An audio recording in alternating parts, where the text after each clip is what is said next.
I got to sit down with 4 members of the Whitewood Tourism and Heritage Association, Inc. committee, aka my bosses. This was a fun one for me, as I always enjoyed the little museum community that we have amongst the staff and committee. The environment is all due to the volunteer committee members that are so welcoming of their employees and their employees' ideas. My crazy ones. It is a pleasure to work for this bunch of amazing community members that give their time to ensure that the museum always holds a part of our community, both the past and the present. This episode was specifically planned to be released today because July 19th marks the 45th anniversary of the museum. Even before 1980, the idea to open a place that stores the local history began leading up to the building of this museum building that I am currently sitting in, but quickly expanded to include an extension, the school, and the agriculture building. There are many people who have aided in the running of the museum throughout the years, too many to list and too many to thank everyone. From the many community members that sat on the board, including the very first one and the current one today, and also the many volunteers not on the committee that play an essential role in helping the committees run the museum. As a community member, I commend their forward thinking to establish and dedicate their time to collecting and preserving the stories my generation would never have heard if no effort had even been made. As a summer employee that gets a behind-the-scenes look, I know how much the current committee puts into making the museum a place that not only preserves but brings stories alive among these walls. This is the 8th episode of Community Conversations. I'm your host, Kathryn. Let's converse.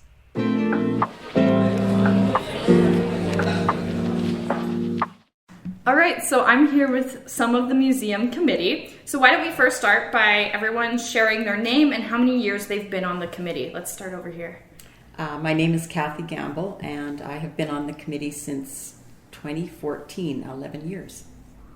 And I'm Donna Beitler, and I was a town council liaison for 8 years. And I have been a member now for, I guess, 6 months officially or so. I'm Liz Drew, and I've been on here 13 years maybe or so, or something like that. I'm not totally sure. And I'm Kinnan Ballin, and I've been on the committee for about 11 years as well. Awesome. So last year, because this is my second year being employed by the museum, and last year I really learned how differences are important and how a collection of different people can get a job done well because everyone has their own strengths. And each one of you have really used your own strengths to fill a role in running this museum. So what would you say is one strength of yours that you love exercising at the museum? Let's start this way. Well, I love my history, so I like looking at all the items and trying to figure out what they are and where they belong in our collection. I guess my superhero strength is I tend to speak without thinking. So I quite often voice, opinions that are, I think, good to have and often can be, not controversial, but just it creates conversation and so that people can look at two sides of whatever, because, we need to have lots of variety and lots of opinion at times. Not too much, but, Right. Yeah. It's important to have those different views in order to make sure that we're not just portraying one view at the museum. It's good. Yeah. And as the newbie, I guess I'm still kind of learning. I'm not sure what I'm going to bring to this group per se. I do like some of the hands-on stuff, if it's tearing down a cupboard or painting or something, or even some of the, poster design in the off-season when we don't have employees and whatnot. So I'm not sure exactly what strength I will bring, but I'm looking forward to it. That's awesome. And I think I'm an organizer, and I like the technical part of it and the database work that we do with SAS Collections and Memory SAS. In fact, you've done a lot of work in the archives, and we'll talk a little bit more about that later, but we'd like to recognize that you actually recently won the Saskatchewan Council of Archives and Archivists Volunteer Recognition Award this year. So, yay, Kathy! Super deserving of this award, so we're super happy about that. For those of you, because you can't see, when Kathy said, I think I'm the organizer, everyone nodded their head at the table. They're like, yep. And I think that was the same with everything when everyone brought up their strengths. Everyone was kind of like, yep, we see that in each and every one of us of the strength that we have. And what I really love is that we kind of are like a little community working together to then bring something and provide something for the larger community with a place to learn, relax, and have fun at.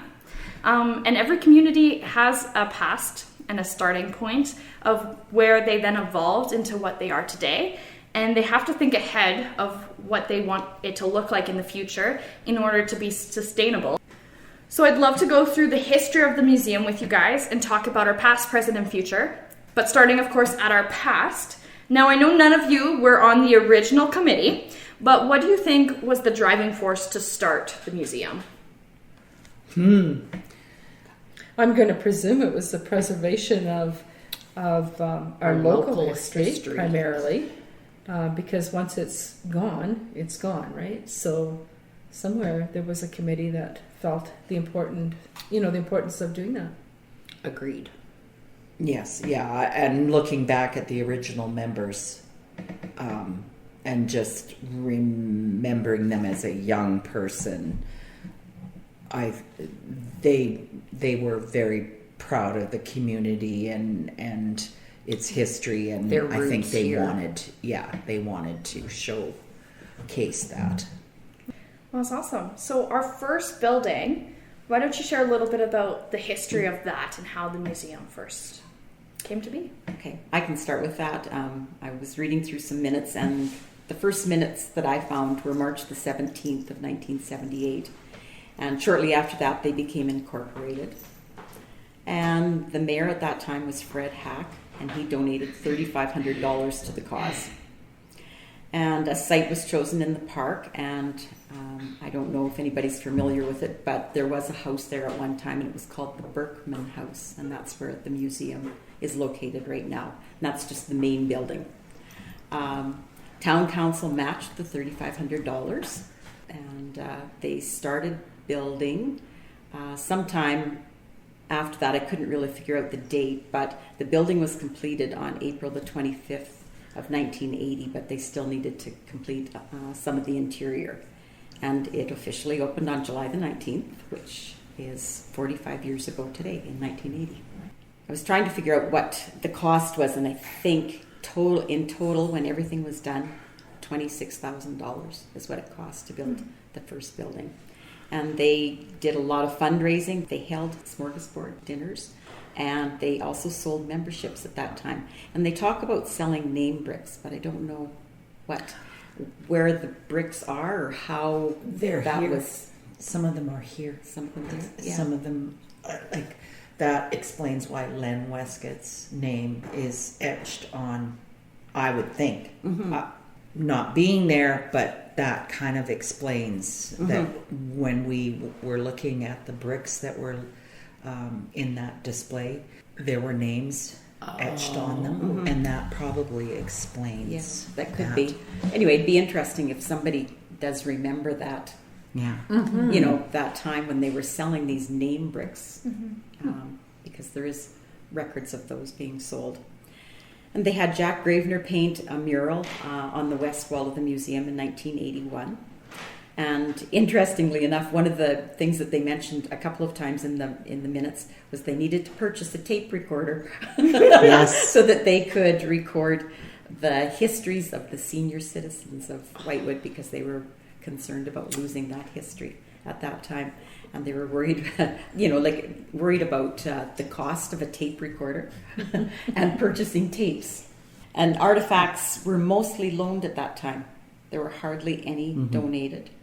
And they felt that probably because it was a new museum that people were reluctant to donate at that time. But a lot of people did loan things. And then over the course of a couple of years, they had a lot of them gifted. They were up to about 80% of them were gifted. And at this time, were all gifted artifacts. I think we've taken care of all of the loans that were still outstanding over the years. And then the extension was built on the north side of the building in 1990. And we don't have a lot of information on that building, or that part of the building, because it's all one. And then after that main building, what was the next building? It was the schoolhouse, right? Correct. The schoolhouse was originally the Sunnymead Schoolhouse, and it was moved from Sunnymead area, and then it was moved to Forest Farm, and it was the Forest Farm Schoolhouse. And then it was moved to Whitewood to be the kindergarten for Whitewood School. And it was placed in the corner of the schoolyard where I guess nowadays most of the kids and teachers park their cars. I actually went to that kindergarten. Mrs. Daniel was my kindergarten teacher, and I remember going there. It was and That's going cool. out for lunch and we always had to go out when the other school wasn't out because we were little.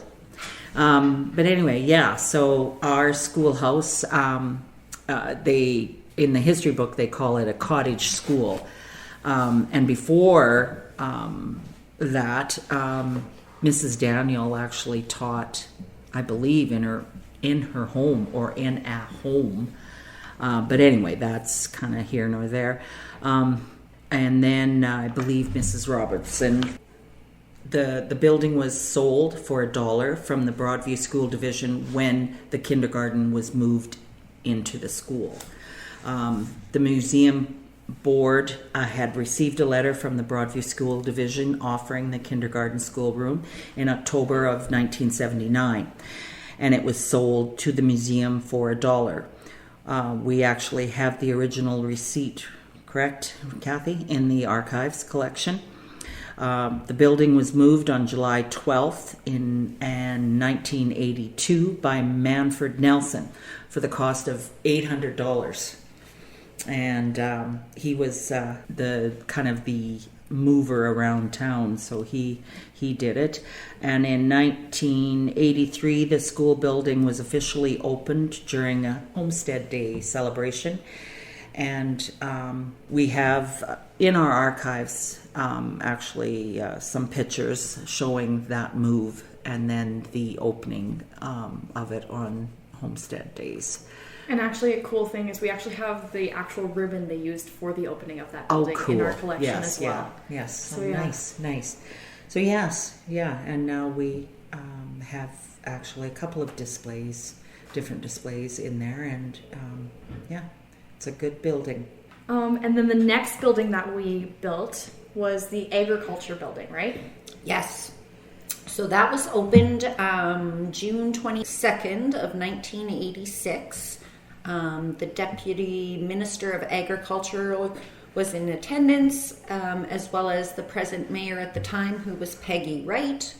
The Stockholm Band provided entertainment, Kim Walker playing the pipes, and this became a great building to house all our agricultural heritage and history. Right, and I think that's important too, because that's like our biggest draw. A lot of times tourists come in and they're like, what was the draw to this area? And I was like, farming. That was the biggest draw for that. So, and then we have a couple of other buildings. So that's the museum. But then we also got the Heritage Center. So would you like to speak on that? Okay, so the Heritage Center was a bank at one time. It was a rec theater at one time. It's housed a number of businesses over the years.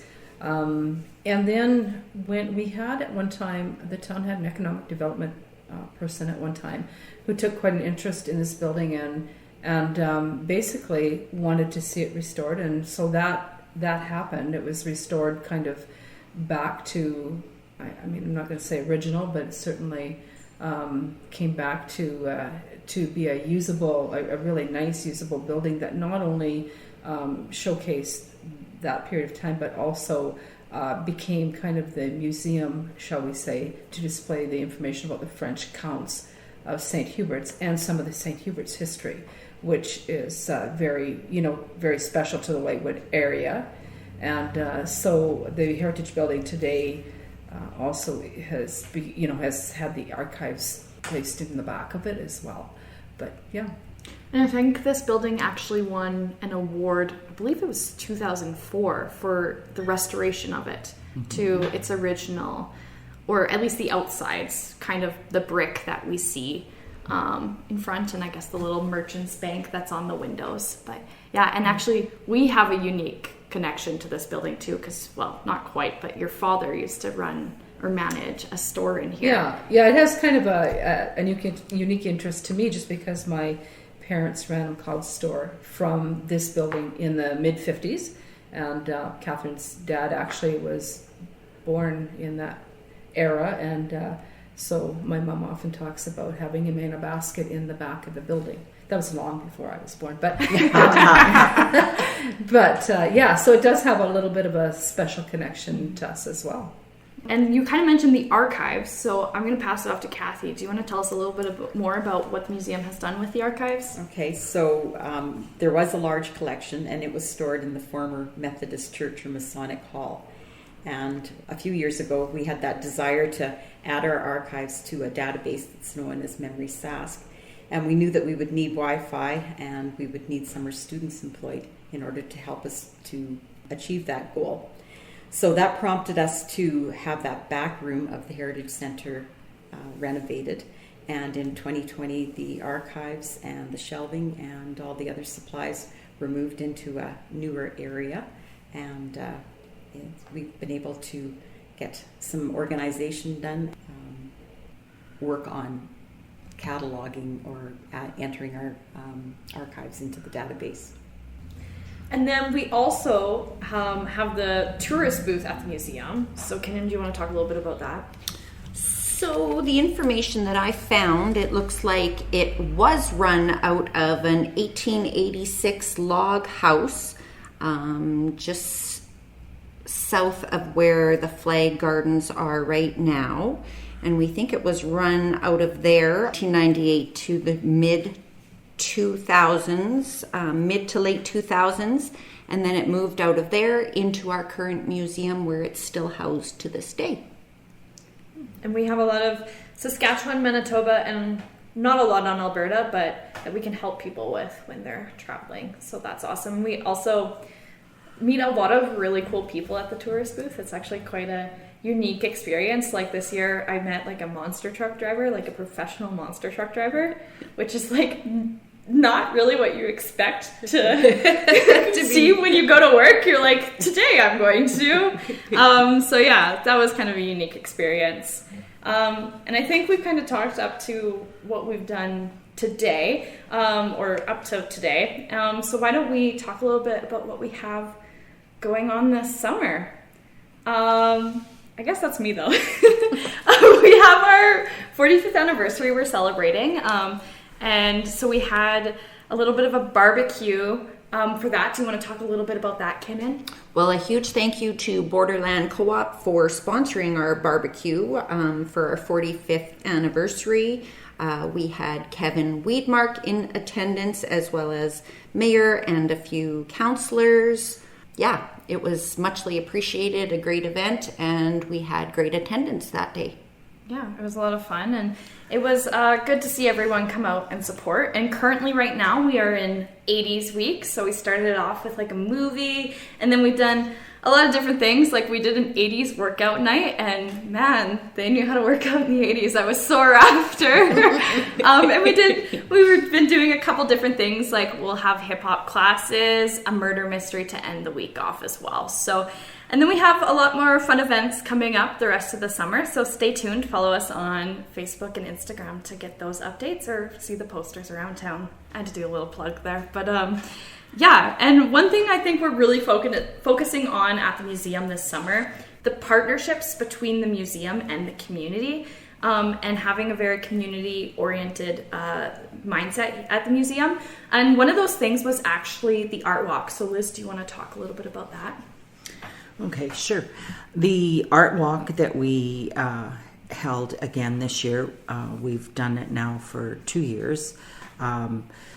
It originally started just to highlight the amount of artwork that we do have, our collection at the museum. So it was sort of started to highlight that, and then bring in all the various talented people around town and in the surrounding areas that are work in visual arts, the music, all the different areas, theater, that type of all the arts. This year, Ainsley Richards came on board, and she was great to have. She has a musical background. She's a recording artist and a teacher of music and actually art. So she's a very talented lady. So she kind of took the lead this year, and we worked with Erica at our Southeast Regional Library here in town. And she was a great help. So the Art Walk incorporated 3 areas. It started at the museum, where we highlighted all the different collections that we had, as well as ones that we brought in for the day, artists that we brought in for the day. Ainsley then was at the Heritage Center, where she displayed her work of local photographers like our Donna Beitler and her husband Dylan Richards. And then music, her music students. So she had live music here, which was really well received, I think. And then at our library, the Erica had a lot of the needlework type arts and on display, as well as also artwork and I believe a young musician there as well. So it was a well-rounded art walk this year, and I think really enjoyed by those who participated. And Donna, who also is our literary gold mine here in town, and has also written some a book and is working on more, I believe. Donna, right? Well, it's actually a collection of newspaper columns about a funny look at life on the farm. Yes.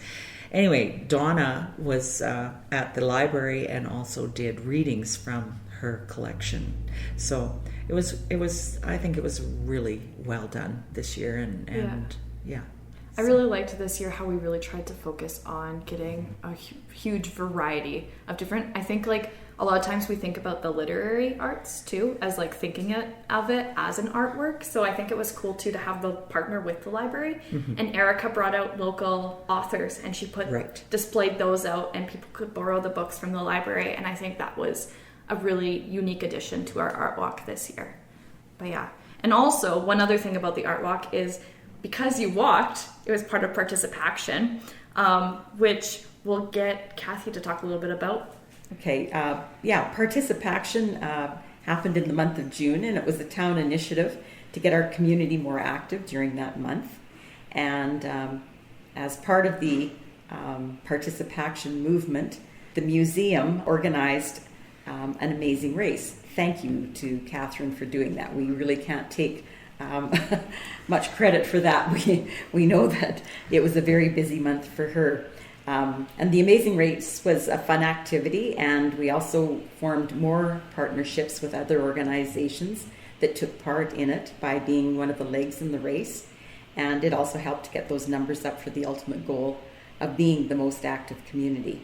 It was cool to partner too in a different way, because I think with physical activity is not the first thing you think of when you think of the museum. And so it was cool to have a different partnership that you wouldn't necessarily always think of. One of the other things is we actually partner with a lot of businesses in town in a small way, but with hiding our little friend Mango. So do you want to talk about that? Oh, right. Mango is our little Oreo stuffed bird, like a teddy bear type thing when I say stuffed. And, and we partner with the businesses around town and basically hide Mango and from place to place. And then we give some clues. And so people are welcome to kind of look for that in and around the stores in town and whatnot. And then they can, if they find it, they can put their name on a little piece of paper and be entered for a draw at the end of summer. So that's one of our fun things too, that one of the previous summer staff from previous summers had started, and because it was our 45th, we thought that we would bring back some of those activities that other summer staff had put on, and that was one of them. And I think it's been pretty well received. Another thing that we're kind of bringing back is the song Our Town. Let's sing it.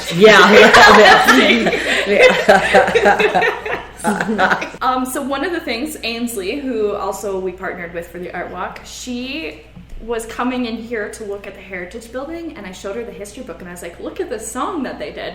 And she's like, oh, that's so cool. And I was like, do you think you'd be able to like do it up for us? And she's like, sure. So that's going to be released today, if it's not released already when this podcast is released.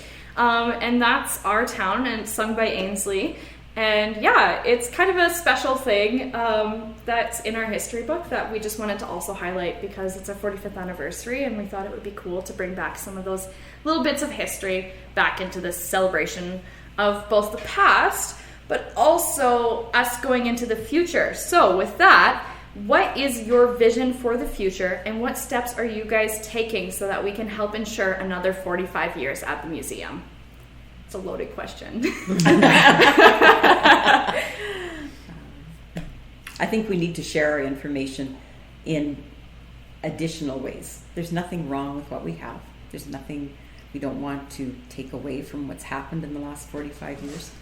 But we need to, I think, become more of a virtual museum or have that presence. And I think it'll assist researchers. We want to be more available to those that want to check out our resources without having to come through the doors.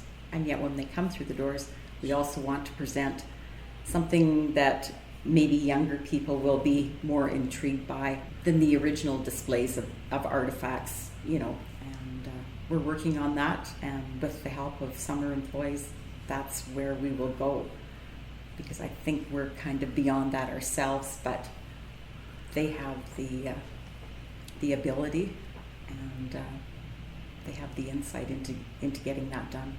Any other thoughts from any of the other committee members? I think Kathy covered it very well. Like, we just want to be able to offer a more modern take on history for those, and definitely to help those historians or just anybody that has a thought or a question about something in history, that they can go online and see what we have in information without actually coming through the door. I think I would agree.